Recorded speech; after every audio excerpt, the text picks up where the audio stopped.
Yakuza adalah sebuah sindikat yang terorganisir di Jepang. Bisa dibilang bahwa Yakuza adalah sebuah kelompok atau organisasi kriminal legal dan diakui pemerintah asal Jepang.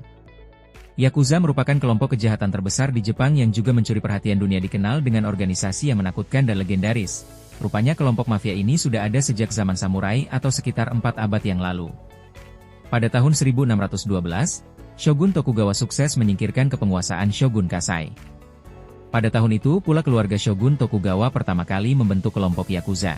Pada awalnya, Yakuza hanya dikenal sebagai sindikat penjualan barang-barang terlarang, perjudian, dan pencurian.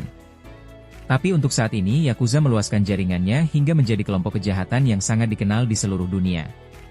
Dikenal dengan kelompok yang sering melakukan hal negatif, ternyata kelompok Yakuza memiliki jiwa sosial yang tinggi. Dilansir dari businessinsider.com, ketika wilayah Kobe terkena gempa bumi pada Januari 1995 dan menewaskan sekitar 6.000 orang, sindikat terbesar kelompok Yakuza di sana, Yamaguchi Gumi, segera mengirimkan bantuan yang berupa mendistribusikan makanan dan air bersih kepada warga yang terdampak. Setelah itu, pada saat tsunami mengguncang Tohoku pada Maret 2011 lalu yang membuat lebih dari 16.000 nyawa harus melayang, 3 sindikat Yakuza terbesar di Jepang juga mengirimkan bantuan. Hal ini justru membingungkan masyarakat dikarenakan Yakuza mendapatkan pendapatannya melalui kegiatan ilegal, pemerasan, hingga penipuan. Respon masyarakat terhadap kehadiran Yakuza ini masih dikatakan meragukan dikarenakan banyaknya organisasi atau klan Yakuza. Beberapa di antara mereka lebih memilih untuk menjauh atau menjalin kerjasama dengan organisasi yang bersangkutan. Hal ini juga didasari karena Yakuza adalah organisasi kriminal kelas dunia. Yakuza juga sangat berpengaruh terhadap politik di Jepang. Adanya keterlibatan Yakuza terhadap politik di Jepang dikarenakan memang dengan tujuan imbalan berupa kemudahan-kemudahan bisnis mereka. Namun, tidak semua anggota Yakuza dapat melakukan hubungan politik, dikarenakan tidak semua anggota memiliki bakat kecakapan organisasi dan negosiasi terhadap politik. Hanya sebagian dari mereka yang berbakatlah yang kemudian bisa masuk ke dalam dunia politik dan pemerintahan. Yakuza dan politik melakukan hubungan dengan sistem saling menguntungkan atau simbiosis mutualisme.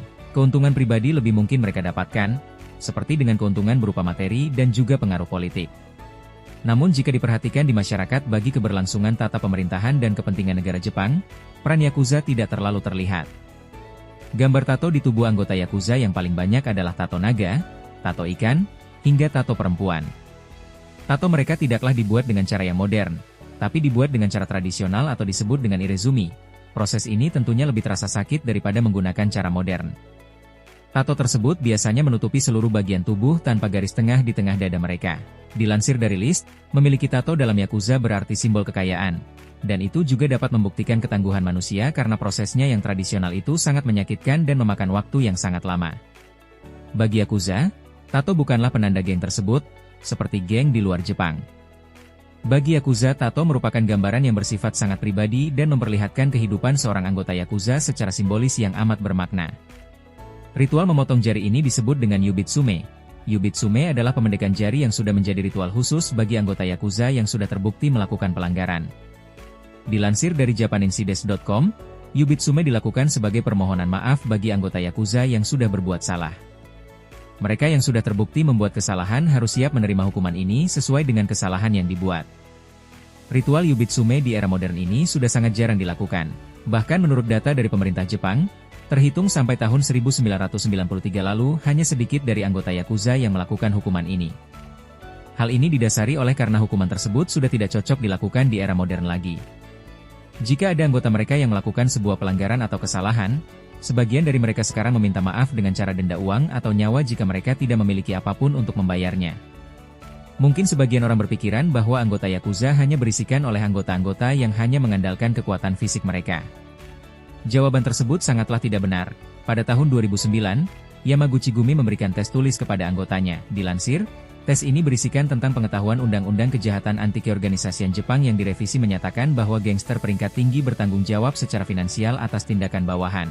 Dengan cara memastikan pengetahuan anggota Yakuza cukup kuat, para pemimpin mereka memungkinkan berharap agar anggota mereka akan dapat tercegah dari kegiatan-kegiatan yang dapat menyebabkan para pemimpin dituntut. Nah, berikut fakta-fakta paling unik mengenai kelompok Yakuza. Ternyata Yakuza tidaklah 100% sama seperti yang kita tonton di film. Loh, kalau menurut kamu dulu, nih yang mana paling unik?